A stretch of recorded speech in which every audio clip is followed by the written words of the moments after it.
అదరగొట్టే కారం రంగు రుచి ఆచి కారం పొడి. పంచాయతీ ఎన్నికలకు సంబంధించి మొదటి విడత నోటిఫికేషన్ నేడు విడుదల కానుంది. రాష్ట్ర ఎన్నికల సంఘం జిల్లా స్థాయిలో కలెక్టర్లు, గ్రామ పంచాయతీల స్థాయిలో రిటర్నింగ్ ఆఫీసర్లు నోటిఫికేషన్ విడుదల చేయనున్నారు.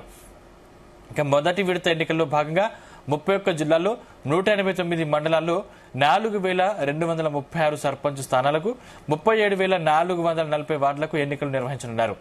జనాభా ఆధారంగా 2 గ్రామ పంచాయతీలకు కలిపి ఒక రిటర్నింగ్ అధికారిని నియమించారు.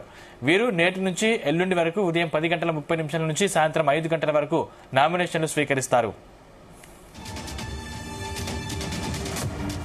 మరోవైపు పంచాయతీ ఎన్నికల్లో జీవోకు విరుద్ధంగా రిజర్వేషన్లు కేటాయిస్తున్నారంటూ హైకోర్టులో పలు పిటిషన్లు దాఖలయ్యాయి. వేర్వేరుగా దాఖలైన 9 పిటిషన్లపై జస్టిస్ టి మాధవీదేవి విచారణ చేపట్టారు. రాష్ట్ర వ్యాప్తంగా బీసీ రిజర్వేషన్లు 17% మించడం లేదని సంగారెడ్డి జిల్లా ఆందోళన మండలం రామసానిపల్లికి చెందిన మాజీ సర్పంచ్ ఆగమయ్య పిటిషన్ దాఖలు చేశారు.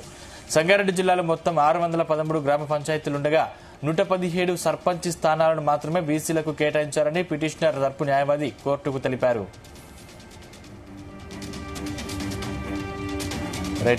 ఇదే అంశానికి సంబంధించిన మరింత సమాచారం మా ప్రతినిధి వంశీ అందిస్తారు. వంశీ, పంచాయతీ ఎన్నికలకు సంబంధించి మొదటి విడత నోటిఫికేషన్ నేడు విడుదల కానుంది. రాష్ట్ర ఎన్నికల సంఘం జిల్లా స్థాయిలో కలెక్టర్లు, గ్రామ పంచాయతీల స్థాయిలో రిటర్నింగ్ ఆఫీసర్ల నోటిఫికేషన్ విడుదల చేయనున్నారు.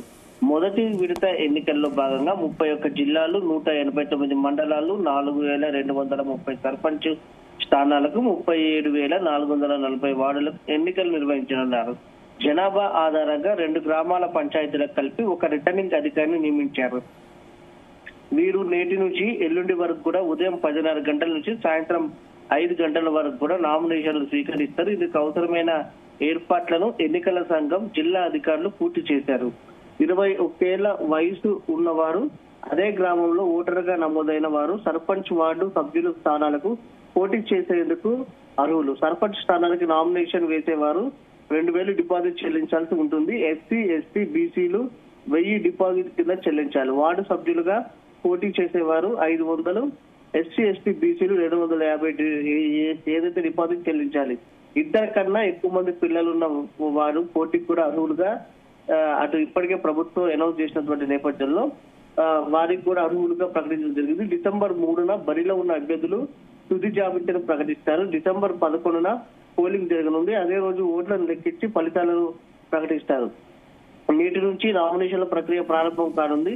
నేపథ్యంలో జిల్లా కలెక్టర్లు, జిల్లా పంచాయతీ అధికారులతో రాష్ట్ర ఎన్నికల సంఘం కమిషనర్ రాణి కుమిదిని, కార్యదర్శి ముఖరంజన్ వీడియో కాన్ఫరెన్స్ ద్వారా సమీక్షించారు. ఎన్నికల ఏర్పాట్లపై అధికారుల ద్వారా సమాచారాన్ని తెలుసుకున్నారని కూడా చెప్పాలి.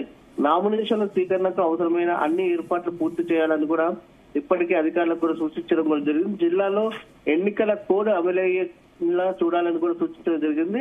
మోడల్ కోడ్ కండక్ట్ కమిటీలను ఏర్పాటు చేయాలన్నది ఎంసీసీ పకడ్బందీగా అమలయ్యే విధంగా కూడా చూడాలని కూడా వారికి ఆదేశాలు జారీ చేయారు. కోడ్ ను ఉల్లంఘిస్తే కఠిన చర్యలు తీసుకోవాలని కూడా స్పష్టం చేశారు. అవసరమైతే కేసులు నమోదు చేయాలన్నారు కూడా. నేటి నుంచి జిల్లాల ఎన్నికల పరిశీలకులు సైతం అందుబాటులో ఉంటారని కూడా తెలియజేశారు. వీరు వివరాలు ప్రజలకు అందిస్తే ఎన్నికల కోడ్ ఉల్లంఘన, ఇతర అంశాలపై వారికి ఫిర్యాదు చేసే అవకాశం ఉంటుందన్నారు. ఎన్నికలు ప్రశాంతంగా, సజావుగా సాగే విధంగా ఓటర్లు, రాజకీయ పార్టీలు సహకరించాలనేది కూడా రాణి కుమిదిని కోరినటువంటి సందర్భం కూడా మనకు కనిపిస్తుంది. మరోపక్క ఎన్నికలకు సంబంధించినటువంటి నోటిఫికేషన్ సంబంధించి కాబట్టి నామినేషన్ స్వీకరణ ఈ రోజు నుంచి ప్రారంభం కాబోతున్న నేపథ్యంలో నిన్న పంచాయతీ ఎన్నికలకు సంబంధించిన జీవోకి విరుద్ధంగా రిజర్వేషన్లు కేటాయిస్తున్నారంటూ కూడా హైకోర్టులో పలు పిటిషన్లు దాఖలైనటువంటి పరిస్థితి మనకు కనిపిస్తుంది.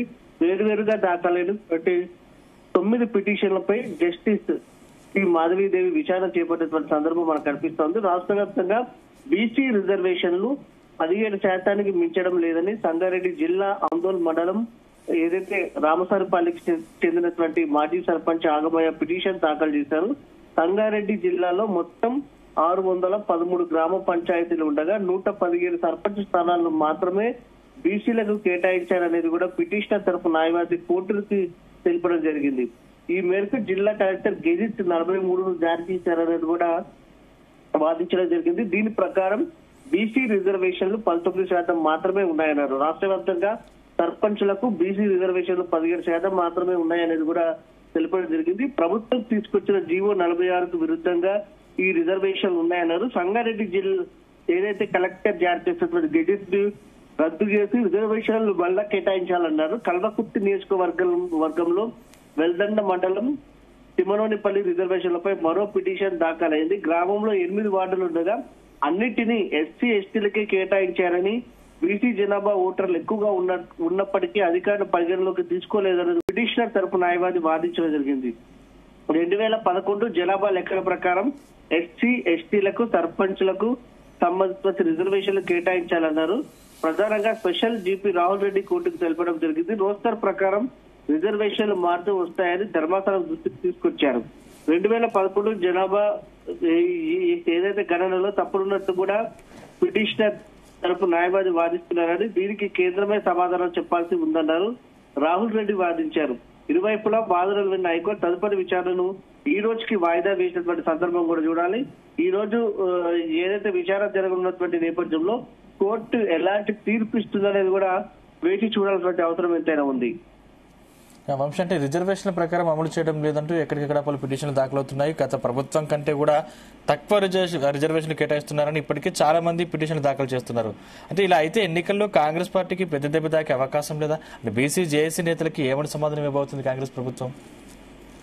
ఖచ్చితంగా మరో పక్క ఇప్పటికే మనం చూస్తా ఉన్నాము, బీసీ జేఏసీ ఆందోళన కార్యక్రమాలు నిర్వహిస్తా ఉంది. అసలు 42% రిజర్వేషన్ కల్పిస్తామని చెప్పినటువంటి ప్రభుత్వం 42% ఇవ్వకపోగా ఇప్పుడున్నటువంటి రిజర్వేషన్ లో కూడా కోత పడుతుందని ప్రధానంగా అటు బీసీ జేఏసీ సంఘాలు ఆందోళన వ్యక్తం చేస్తున్నటువంటి పరిస్థితి మనం చూస్తాం. సంగారెడ్డిలోని ఓ గ్రామంలో 8 వార్డులు ఉంటే ఎస్సీ ఎస్టీల సంబంధించి కూడా అందరికి వారికి కేటాయించారని కూడా పిటిషన్లు దాఖలైనవి. సంగారెడ్డి కావచ్చు, ఇలా పలు జిల్లాలకు సంబంధించి కూడా ఈ రోజు మరికొన్ని పిటిషన్లు దాఖలయ్యే అవకాశం ఉన్నట్టు కూడా తెలుస్తా ఉంది. రాష్ట్ర వ్యాప్తంగా కూడా ఇలాంటి సమస్యలు ఎన్ని తలెత్తుతాయని కూడా చూడాలి. రాష్ట్ర ప్రభుత్వం ఇచ్చినటువంటి జీవో 46కు వ్యతిరేకంగా రిజర్వేషన్ల కేటాయింపు జరుగుతుందనేది కూడా చెప్తున్నారు. మరో పక్క రోస్టర్ పద్ధతిలో చేంజెస్ ఉంటాయనేది కూడా ప్రభుత్వ వాదన కూడా వినిపిస్తా ఉంది. మొత్తం మీద వేచి చూడాల్సిన అవసరం ఉంది. బీసీ సంఘాలు కూడా ఇప్పటికే ఆందోళన కార్యక్రమాలు నిర్వహిస్తున్న నేపథ్యంలో ప్రభుత్వం కూడా ఎలా స్పందిస్తుందో అనేది వేచి చూడాలి. Thank you Vamsi.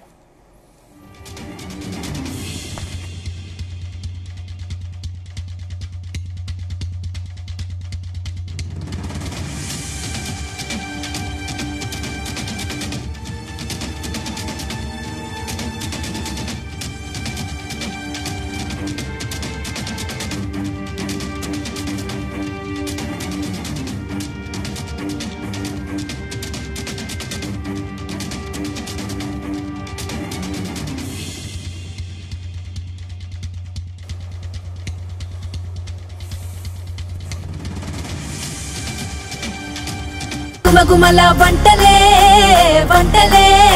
తెరకొట్టే కారం రంగు రుచి ఆచి కారం పొడి.